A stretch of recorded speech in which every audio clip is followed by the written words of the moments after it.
Up. Sweet. Stream's up. Chat's not. Nothing's ready. don't expect perfection, folks. Whatever. Take what you can. Take what you get. Right? Get what you take. Whoa. You're angry? Nah. Oh boy.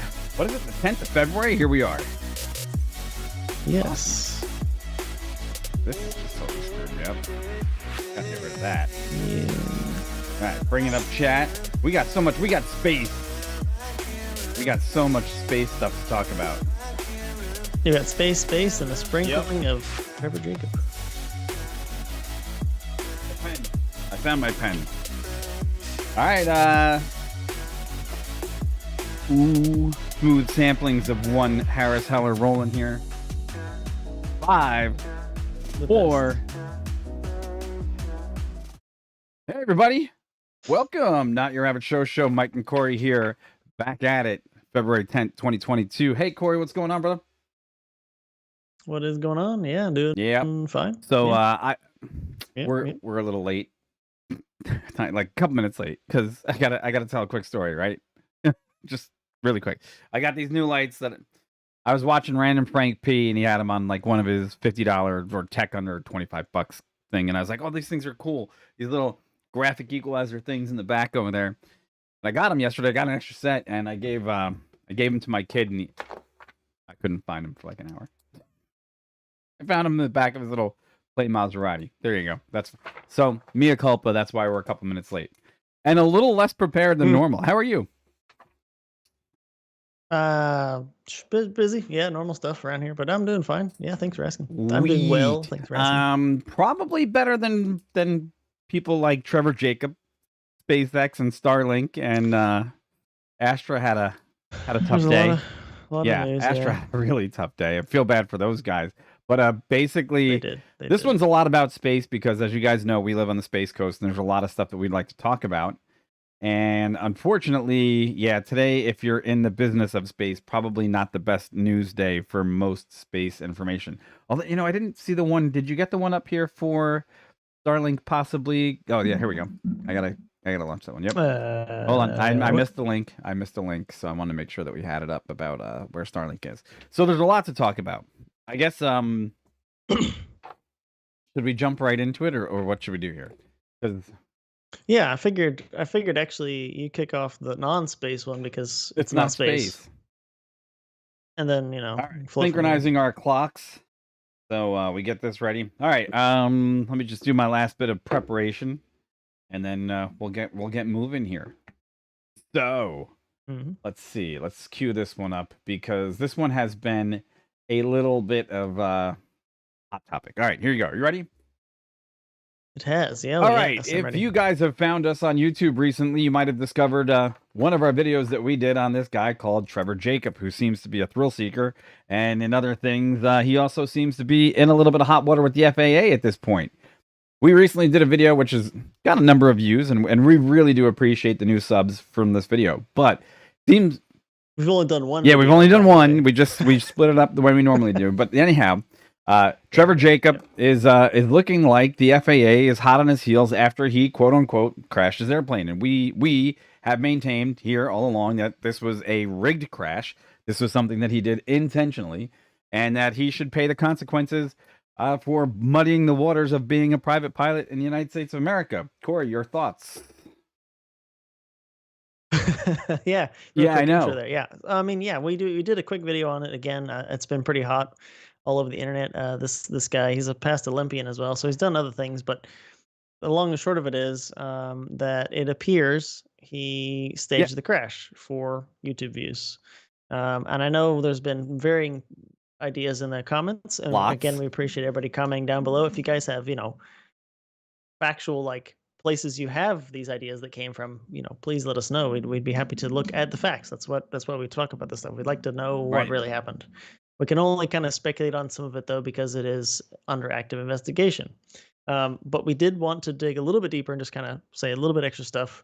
We had mentioned some things, and if you did any searching on the internet, you've seen some other facts, or not facts, but other speculation about it. And we wanted to mention a few of those things, like Well, actually, first off, there's a lot of articles, and I kind of tried to trace it back to where it all started. And there's a place, the Santa Barbara Independent. We have the Yep. link down below. Apparently, someone from there they went and talked to some sources at the airport where this guy took off from to try to just get some more Right. information. Well, a couple little pieces of information though that we've been grilled on for not having in our 2 videos, which was only one. Which is number one, it's a Taylor Craft BL-64, right? And he was in the hills of Los Padres National Forest near somewhere in California, right? So go ahead, continue. Yeah, exactly. I mean, there's just some things here we had talked that kind of make it seem just still a bit fishy, right? The newspaper did go talk to somebody at the airport. There's the flight instructor at that airport that talked about the Taylor craft that this guy flew would need to be obviously inspected, because actually he's only owned the Taylor craft apparently like only 1 month. And the lady he bought it from, he told her he's gonna have something very special planned for it. Okay, again, I don't, that doesn't mean he's gonna crash it, but it's just a bit strange. And then the other thing that was also a bit strange, it says that, again, this is from the Santa Barbara Independent, but again, it says a few days after the crash, sources at the airport say Jacob returned with cuts and bruises and told the story which had allegedly occurred. Employees informed Jacob that the incident would need to be reported to the FAA. Yes, of course, it should. It must be. And then, but soon after, Jacob and a friend allegedly, I know allegedly, chartered a helicopter, which is possible to get a helicopter that can do such a thing. Chartered a helicopter to remove the wreckage from the forest and relocate it to a place that is not currently known. Okay. Very fishy. You can't move a crash. You can't move a wreck. Okay, I'll clarify. There is some regs that say you can move a wreck if it's going to incur further damage. If you don't, fine. Yes, we know you in the comments, you're looking to type that already. But anyway, point being, it's crashed in the mountains in Santa Barbara area. It's not going to be. It shouldn't be falling under that reg, I would imagine. So anyway, it seems a bit strange. But again, I know it's not confirmed, but we don't know where the wreck is either. So I mean, there you go. We just want to kind of throw a little. No, there's more stuff though. There's more stuff. Okay. Yeah. No, I mean, yeah. There's a little bit more. Like him and his buddy might have possibly been spotted on an application and nearby at an airport, circling the very area that they crashed the aircraft. Okay. Now, I'm flight aware, right? Yeah. So this is another piece of the puzzle. Now, look, everything is pointing to that this was not a regular everyday crash. There's no reason, and also people have speculated in other videos, why did he go back to the aircraft? Obviously to retrieve the footage, right? Why did he hike it out? Why did he go and hire a helicopter to go get the airplane? Because it's very well likely that they would have found that aircraft, and they're going to find, when they actually do find the wreckage, if the FAA gets to complete an inspection of the aircraft, they will know when that engine stopped. They will know how it stopped. They will know if the engine was capable of running before it stopped. They will know if it was fuel starved. They will know if there was a premature detonation in the cylinder heads. These people are experts in literally deciphering what happens post-accidents in the annals of aviation, right? They're not fools. And the fact that the airplane just basically picked up and, got moved is also highly suspicious, because what's the motivation to pick up an aircraft if you were going to have a successful report and say to the FAA, hey, my airplane literally suffered an engine failure. I had a problem. I want you to go find that plane. I want you to investigate. Yeah, I made it out. And I want you to tell me what happened to my airplane. I want you to come back and clear my name and tell me that I did a great thing as an aviator, and I chose the safest course of action in both limiting the damage to people and property below, but also possibly harming myself, right? And everyone would applaud me. And at this point, I don't think that's coming. And also, I mean, just a small fact too, if you have a plane, you have it insured for things that are out of your control. If the plane failed out of your control and you parachuted out and made it out, awesome, perfect. But wouldn't you want insurance to reimburse you for said plane if you had an issue with it? But if it was tampered prior and that's why it failed, then they're not going to pay you out. I mean, they're not. Right? So, I mean, it's just something else to... Yeah. Anyhow, folks, let us know what you think in the comments below. The other video's gotten pretty hot. I'm pretty hot about some of the comments that I've read. Some of you are really, really defending this and not really taking the opportunity. We know the very first video that we did was not high on facts because we were discussing it more from the pilot perspective. And you know what? If you take a gander at this one, maybe you got more to add. Let us know in the comments below. Thanks for the subs, the likes, and subscribes. We appreciate it so much. And we're going to move on. How's that sound? That sounds perfect. Really good to me. All right. So let's take a look at what else we got here. Where are we going? We could pick up Astra. Oh, okay. All right, hold on. Yeah. Ooh, where's did you hold on before we do that one, because you know what didn't also make the go live was the information about the possible investigation. Did you copy and put that one in there? Can't remember. Yeah. You mean Astra? Yeah. Oh, here we go. Open on the behalf of the investors. Yep, got it. It's right here. All right. So which one are you gonna start with, just so I know? I'm gonna talk about the launch, a little bit about the company, then the launch, and then the third part. Go right ahead. It's then hold on. Let me hold on. Yep. So again, just a little intro here. I am ready. Go ahead. Okay, cool. Yeah. So this next one, it comes to us actually from Twitter, but I mean the news. We keep track of a lot of space launches here, if possible, and there was a launch from a company called Astra out of Cape Canaveral today. They've been trying for a few days to get this launch going, but for various reasons, weather and things, it wasn't going. But today they did get it to launch. I watched it live on their feed, and basically it took off, and they got all the way up to where main engine cutoff happened, and then over the live feed you could see actually something actually shift inside before the second stage was set to light, and then it was just tumbling, and then the feed cut. So they said they had an anomaly, and we're still waiting for an official verdict on what kind of happened there. There was 4 CubeSats on board. It's a relatively young company. They've been I say younger, meaning it's been around since 2016. But I guess the main thing there to say is they're the first rocket company to make orbit or reach orbit within the first 5 years, right? So that is something significant. They are trying to do good work here.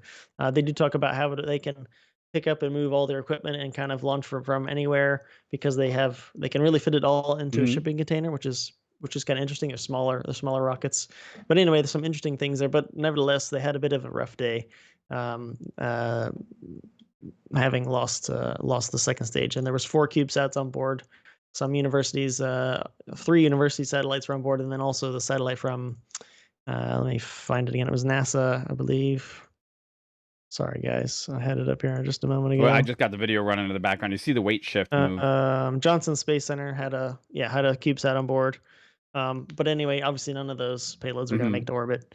And we don't have an official verdict yet. So, man, what do you think? It's. I mean, space is hard. Space is hard, and as you brought up, I think Ad Astra means that hardship. That's one of the meanings of it. But if you look at the video again, it basically what ends up happening is this thing. There's a weight shift in the middle of the launch. You can see it happen on the fairing, and then obviously right after the weight shift, you see that the stage, right? So we're going to play this again really quick. The stage that actually is supposed to fire the second stage, no audio here.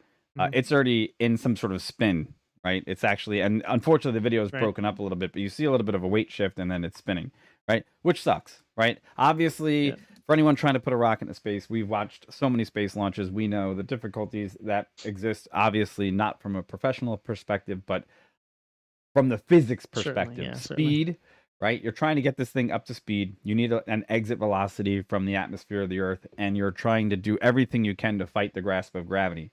And look, not a lot of companies have been able to put stuff into space, period. It's unfortunate, and I guess should I bring up the other part of the news, which is bad at the same time, or you want to bring that up? Yeah, sure. You can do the second part, which I'll just preface. I found it, and it looks like it was just from like 7 something. This morning. Or 7. So the other part of it is this also is bringing some bad news for them, because this is from Business Wire, and basically what it says here is the law offices of Frank Cruz announces an investigation into Astra Space Inc. Okay, on the behalf of the investors. Yeah. And this kind of sucks because it's kind of a double loss here, right? These guys are going to be. Yeah. You know, their stock fell, I guess, a little bit of money today. It was down $1.10, down 14%, closed at $6.61 per share. But on behalf of them, he said that basically these guys have committed some type of, I don't know if it was fraud or that they're defrauding investors, right? So Right. it's unfortunate, right? Again, not everybody's going to be SpaceX. Not everybody can be SpaceX or wants to be Right. SpaceX, has Right. the acumen for getting things to go right the first time. And this is kind of like a double blow, right? You kind of have to wonder, are these guys going to make it back from this? That I don't know. That's a tough thing to come back from, I think. They were calling for 165 launches by 2024. Right. And 300 by 2025. Those are going to be real hard targets to hit right now at the speed that they're moving, and that might be one of the things that they're really saying simply they can't do. Yeah, they've been making some definitely trying to make some inroads to make that happen. I mean, they've been launching out of Kodiak, Alaska for a time, and now they had moved their launch equipment to the Space Force Station down here and on the east Space Coast. And like I said, they've been trying to get that launch to go for a few days. Various things have happened, weather and whatnot, and then now this happens. So we'll have to see. Again, any company that comes over to Space Coast and tries to launch out of there, we're always looking forward to seeing what they do and looking forward to seeing them succeed. But again, as anyone in space will tell you, it's difficult. It's definitely not easy. So we'll see. We'll just see. Here's the thing: this guy Frank Cruz, what he's basically saying is that you can't launch. They basically made the claim, right, that they could launch from anywhere in the world, and they're saying that's simply not true. They need to have a spaceport. Right. But here's the problem. Okay. Eventually, you may be able to launch these things from anywhere in the world. And what they were touting all about Astra is that it's a much smaller, much more compact design. So this might be a fightable kind of case here that they basically say, hey, you know what, guys, we can still meet our claims. We still have an advantage in the fact that we're doing this and we're small and we're compact and we have the ability to make those marks. And it's something that we could get spaceports actually authorized from any place in the world. The FAA is not the only place that gives out spaceport launch credentials, right? Other countries have their own space agencies. They can. It's true. You don't have to launch. You don't got to launch from here. Other countries or international waters. There you go. Out there if they want to do that. Frank, you're taking a risk here, but let's just see if it lands anywhere. Anyhow, I'm done. But yeah, wrapping up. Thanks again for tuning in, guys. We're always looking to find space news or aviation news for you, so we much appreciate the like, share, subscribes, and all the support. There you go. What am I doing? Am I going to do the other one? The Doomed. You know what? I'll take. Where you want to go? Let's see if I can get this one to do what we need to do. Okay, I'll take this one. And this one's actually pretty easy, right? And I'll tell you what's pretty easy about it is Starlink had some issues, right? And there's some video to go with those issues. Basically, Starlink was trying to get their most recent launch to put more CubeSats in space for SpaceX, and it didn't go as planned.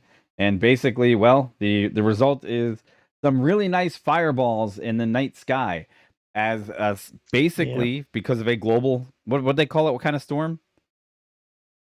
A geomagnetic storm happened. What ends up happening is these bad boys deorbited. And as they deorbited, guess what? They deorbited. they made a nice, pretty astral projection of fiery flames across the sky. Now these things are about 500. How many pounds each were they? 500 pounds. 500 pounds.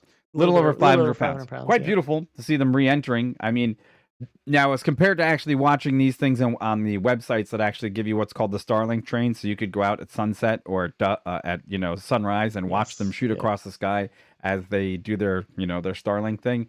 These ones are just burning. So tough day for SpaceX because look, I guess you couldn't really plan for that, for them to not reach full orbit, but now to lose a couple of these, they're producing them at such a great rate. Is this a big loss for SpaceX? I don't know. What do you think? I mean, it certainly is. I'd say, just all the capital, to launch them. I mean, I guess SpaceX or Starlink is paying SpaceX to launch them, but it's all kind of the same thing in a way. But yeah, so they launched 49 satellites on board, and they're expecting up to 40 of them to deorbit. And so, without going too much into it, geomagnetic storm just increases it's a blast of solar from a sun, basically a blast of solar wind from the sun, and it increases the density of the atmosphere of Earth. And they were saying that SpaceX representatives already tried to and did orient the Starlink satellites in such a way to minimize the drag, kind of knife edge on. And nevertheless, that obviously helps some, but also decreases the ability for the satellites themselves to maneuver, fire their own onboard thrusters. And nevertheless, they lost a bunch of them. So it's definitely a blow to SpaceX. I mean, they haven't lost 40 out of 49. That's a total loss, right? Total loss of the yeah. And they have a orbit set up for all these satellites, in mind where they're going to put them and everything.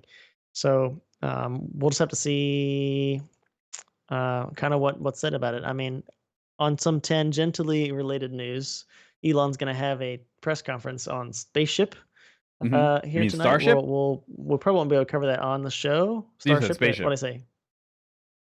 Yeah. Starship. Starship. Yeah. Sorry. There you go. But anyway, we'll see if anything slips out of there about Starlink. But yeah, it's the sun is up there and it does that kind of stuff, and they knew. And they tried to, make mitigating factors to try to make it so they wouldn't lose that many, and it's funny to me. People, you got to remember, and here's the odd part. I can point because I know exactly where in the sky it happened. If you took away this wall from my house, that's literally where people have unfortunately perished in the pursuit of getting into space, right? To have these types of events just kind of remind you. Tough business, right? It is really a tough business. You can't cry over. Look, the other part of it is you can't cry over 40 satellites, right? Thank God it was just satellites and it wasn't, a human mission that suffered some sort of loss, which is fantastic, right?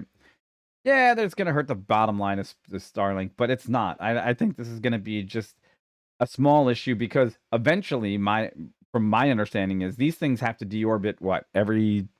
I don't know what their life expectancy of. I just read that. Yeah, they do. They're meant to deorbit after a few years anyway. I don't recall how many years or whatever, but yeah, they're not meant to be up there long term anyway. So it's not it's not a massive loss, right? Blow it off, but it makes for nice astral fireworks. just write it off. Look, out of anybody, I think this is the one space company that you could probably look at and be like, you know what, you get a freebie on this one. It was an anomaly. It happens. It's just it. You're by satellites. I wonder what the insurance company is gonna pay out on that. Number one, and number two, I wonder if Elon's gonna go try to collect them by helicopter before the FAA comes looking for him. I don't know. You get it. Yeah. I do. Yeah. I understand. That was a shallow dig. Anyhow.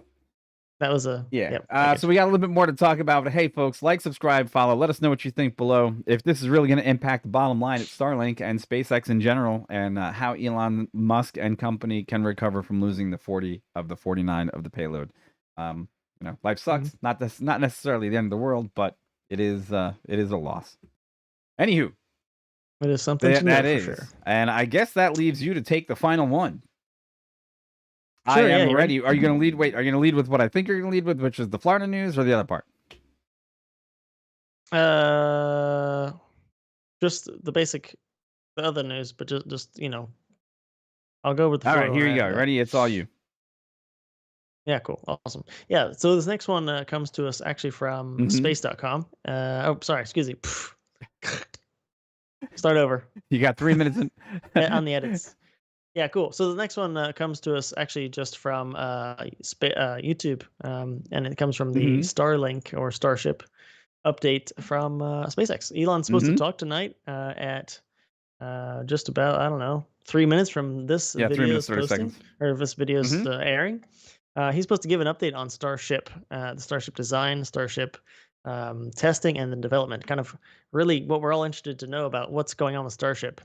Currently, you guys may know that Starship's being developed over in Boca Chica, Texas, on the East Coast, and they've been doing much of stuff over there. Haven't launched anything to orbit yet. If you've been following our show enough, you'll know that we've been following the news that Elon wants to launch a Starship from, as it was, Texas, and go all the way around east around the world, but not all the way, and then land it a soft landing in the waters off of Hawaii to do an orbital test of the device. of the vehicle. But And that's yet to happen, but we now think that may be coming to Space Coast, but to Florida. ooh, If you guys don't know, we are both located in Florida. We follow a bunch of space news, and we're super excited to hear that Starship may be coming to Kennedy. So yeah, that next one is from CNBC. There's actually a few of them out there, but this says Elon says SpaceX started to build the Starship launch pad on the Space Coast. We do know that they are looking at a parcel of land a bit north of 39A and B, the pads you may be most familiar with over there. And there's some things that they still need to go through as far as getting it approved by Fish and Wildlife and things. So it's not not a done deal yet, but we're pretty excited about that. What do you think, man? Okay, first of all, couldn't be any happier. Heck yes, says David in chat. I couldn't be any happier with actual Starship coming here to Florida, right? Look, it's a big ticket item. Oh yeah. Oh man. So it would be so cool. Number one, because it's the biggest, the baddest. It's where he's putting his investment money, and everyone thought that the Falcon Heavy was going to be the future, and then it seemed like Falcon Heavy lost a little bit of steam because here comes Elon Musk with the idea of actually reinventing the Starcraft that we all imagine as, from the Flash Gordon era, which is a steel outer exoskeleton, very, very shiny, and really throwing this thing up into, up into space. And he's again moving that revolutionary needle with this type of spacecraft, right? And that's really, really important to see that it could further cement the legacy of the Space Coast as the leader in what space really means, space exploration, right? David also comments in there that that's a designated launch site 40. I think it is going to be designated launch site 40. It's, from what we know, speculation at this point, but they said they had previously started some work there on the grounds of the launch complex 39A, right? But look, they also have a lot of problems, right? Those problems are basically the ones that you wouldn't anticipate at this point with Boca Chica. That means that you're actually seeing places where people are complaining that there's too high of a noise level, that it's too close to their homes. Yep. There's a lot more. Yeah, they have to vacate quite often to do tests because they're within a certain distance from the testing zone over there in Boca Chica. So yeah, there's a lot to this, but I applaud the fact that we're going to find out a little bit more. So, I think we're going to sign off here in a minute because I want to watch the the Starship update as well. But I applaud the fact that they're looking to bring it here. But number one, number two, if it does come here, it's going to be a massive boon to this area. Number three, you bet your sweet ass that if we have the time and the energy, we will be out there to cover a Starlink launch like there will be no other, because we do have a ringside seat for that type of thing. And we will hit that schedule. So there's that. Yep. So you guys can be rest assured we'll cover what's going on. Whatever he announces, we'll cover more of that in the next show, along with other stuff. And but yeah, that's what we got for tonight, guys. Hey, thanks for tuning in. We appreciate the comments, David. Thanks for showing up. And check out the link down below. Check out the link down below. I'm about ready to drop this live feed so we could go ahead and watch some SpaceX news. So thanks for tuning in, everybody, and we will catch you next week. Amazing. Take care, guys. Peace out later. Bye-bye. Bye.